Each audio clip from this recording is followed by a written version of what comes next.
Seigneur soit avec vous. Et avec votre esprit.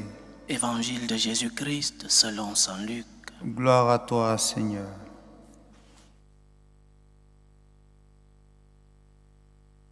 Alors que Jésus s'approchait de Jéricho, un aveugle mendiait assis au bord de la route. Entendant la foule passer devant lui, il s'informa de ce qu'il y avait. On lui apprit que c'était Jésus le Nazaréen qui passait.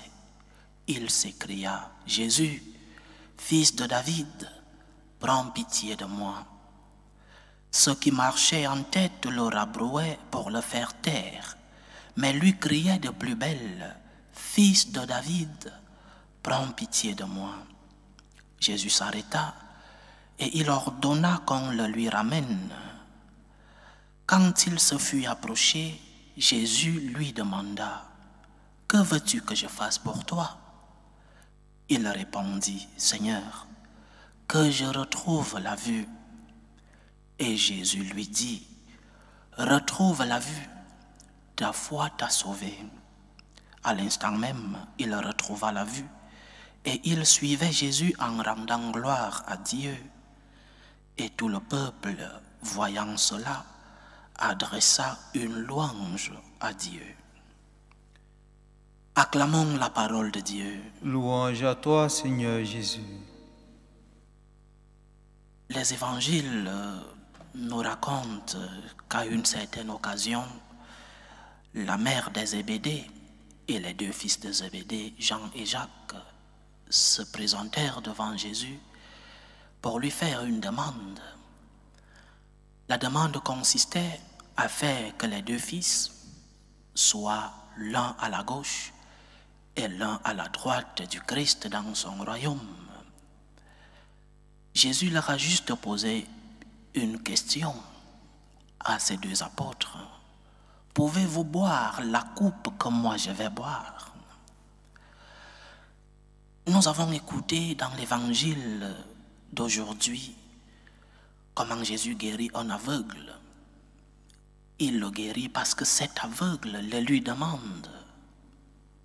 Mais Jésus lui pose une question. Que veux-tu que je fasse pour toi? La question que Jésus posait aux deux fils de Zébédée, pouvez-vous boire? Il pose peut-être différemment, mais dans le fond, la même question. Que veux-tu que je fasse pour toi? Il le guérit parce que cet aveugle le lui demande. Mais cet aveugle est prêt à sortir de la situation dans laquelle il vivait. Qui n'aimerait pas sortir d'une situation difficile pour améliorer ses conditions de vie? Qui n'aimerait pas être l'un à la gauche et l'autre à la droite du Seigneur? Mais parfois, le problème, c'est lorsque le Seigneur nous montre le prix que nous devons payer pour être soit à sa gauche, soit à sa droite, soit pour recevoir la guérison. Lorsque le Seigneur nous présente le prix à payer, c'est où nous reculons, c'est où nous nous rendons compte que même la grâce de Dieu qui nous accompagne a besoin de notre collaboration. Pouvez-vous boire la coupe que moi je vais boire? Que veux-tu que je fasse pour toi?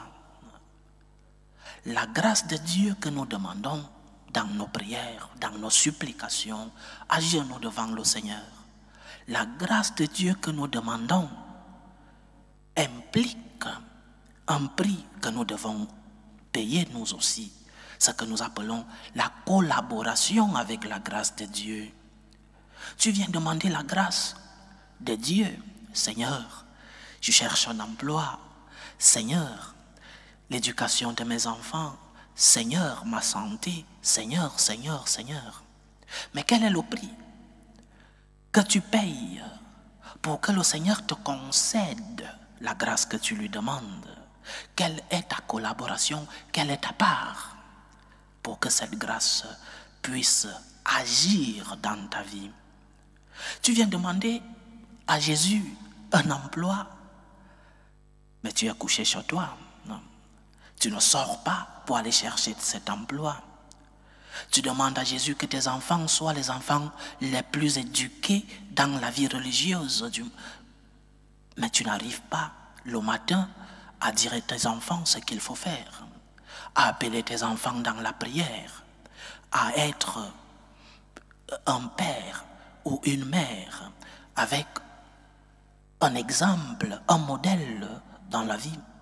Tu ne collabores pas avec la grâce de Dieu. Tu ne payes pas le prix pour que la grâce de Dieu puisse s'accomplir dans ta vie. Alors tes prières, je ne dirais pas qu'elles ne valent rien, mais tes prières qui arrivent aux oreilles du Seigneur, tes prières ne pourront pas s'accomplir dans leur plénitude parce que tu ne mets pas du tien. Un exemple, dans les paroisses, toutes les paroisses, il y a un service que l'ONG Caritas prête dans les paroisses. Nous savons tous le rôle de Caritas dans la mission des pauvres dans notre Église. Et donc Caritas, dans toutes les paroisses, a ce service. Et parfois, dans nous qui sommes des chargés, des responsables dans les paroisses, nous aidons par-ci une facture d'électricité, par-là un bout de pain, par-là même un emploi, parce qu'il y a des personnes qui viennent offrir des emplois, soit dans leur ménage, dans leur jardin, etc. Et nous offrons ces services à ces personnes qui viennent, qui sont dans le besoin. Aujourd'hui, viens, j'ai une facture d'électricité, Caritas paye. Aujourd'hui, j'ai faim, on lui donne un morceau de pain, des habits et tout. Mais parfois, lorsqu'on propose un emploi à ces personnes qui, vraisemblablement, sont dans le besoin, ces personnes ne veulent pas de cet emploi. Mais pourquoi? Ces personnes qui semblent être dans le besoin refusent l'emploi offert par d'autres personnes qui veulent aider ceux qui sont dans le besoin. Mais pourquoi? Ceux qui sont vraisemblablement dans le besoin refusent un emploi.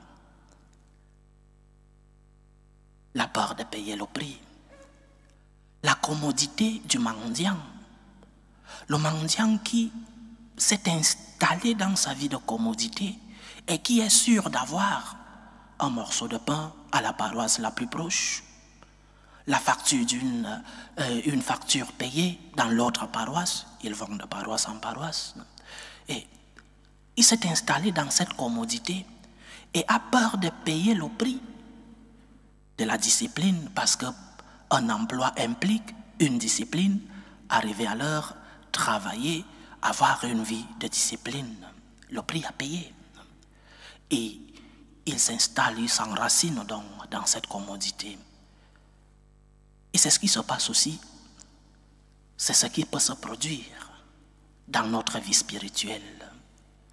Tu dois être prêt à payer le prix d'être fidèle à Dieu. Tu dois être prêt à payer le prix de ta relation avec Dieu. Tu dois être prêt à payer le prix de la conversion.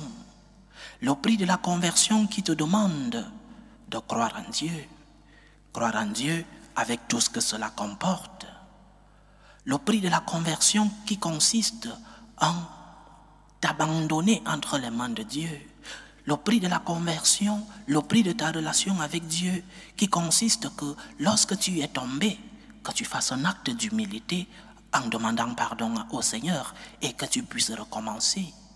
Le prix de la conversion qui consiste à demander d'avoir une intense vie de piété où tu te confesses fréquemment, où tu essayes de faire le bien et d'éviter le mal. C'est le prix à payer, le prix d'alimenter ta relation, le prix d'avoir une relation d'amitié avec le Seigneur. Es-tu prêt à payer le prix? Ou alors, la paresse, la commodité, ne pas se compliquer la vie. Tu t'es installé dans cette commodité. Parce que oui, être disciple du Christ implique de temps en temps se compliquer la vie, de temps en temps se mettre à genoux, de temps en temps sacrifier un bout de pain pour le donner aux autres, de temps en temps prendre de son temps pour aller rendre visite à ceux qui sont seuls. Il y a un prix à payer. Pour construire une relation forte avec le Seigneur, il y a un prix à payer. Ne reste pas installé dans ta commodité. C'est le piège du diable. Le diable qui te dit, ne fais pas tant d'efforts. Pourquoi vas-tu partager ce que tu as gagné de tes propres moyens alors que les autres ne font rien? La tentation du diable. Toi, fais ce que tu as fait. Collabore avec la grâce de Dieu. Collabore. Parce que lorsque le Seigneur veut entrer dans ta vie, lorsque le Seigneur veut te purifier, lorsqu'il veut te transformer, lorsque le Seigneur veut s'installer dans ta vie, il a besoin de ta collaboration. Dieu qui t'a créé sans toi ne te sauvera pas sans toi, dit saint Augustin. Si tu ne collabores pas avec la grâce de Dieu, si tu ne fais pas des efforts, des sacrifices, si tu t'es installé dans cette commodité, comment la grâce va agir en toi? Pouvez-vous boire la coupe que moi je vais boire? Alors, collaborez. Qu'est-ce que tu veux que je fasse pour toi? Je veux être guéri, mais quelle est ta part? Quel est ton apport? Quelle est ta collaboration? Que le Seigneur nous aide donc à pouvoir alimenter notre relation avec lui. Et alimenter cette relation avec Dieu implique que nous puissions de temps en temps nous compliquer la vie. Que nous puissions payer le prix de cette relation avec Dieu. Dieu est venu pour te sauver. Notre Seigneur est venu pour te transformer, pour te guérir, pour te purifier. Il a besoin de ta collaboration. Lorsque tu vas à l'hôpital et que le médecin te prescrit certains médicaments, il ne sera pas derrière toi pour voir si tu les as pris. Il te fait confiance parce que tu vas collaborer. La même chose dans notre relation avec Dieu. Lorsque tu vas vers lui pour lui demander une grâce, lorsque tu vas supplier ton Seigneur, la grâce, elle est déjà là. Mais cette grâce agira lorsque toi, tu mettras du tien, lorsque toi, tu payeras le prix pour que cette grâce puisse agir, qu'elle puisse avoir ses effets dans ta vie et dans la vie de ceux qui t'entourent. Que le Seigneur nous aide. Loué soit Jésus-Christ. À jamais.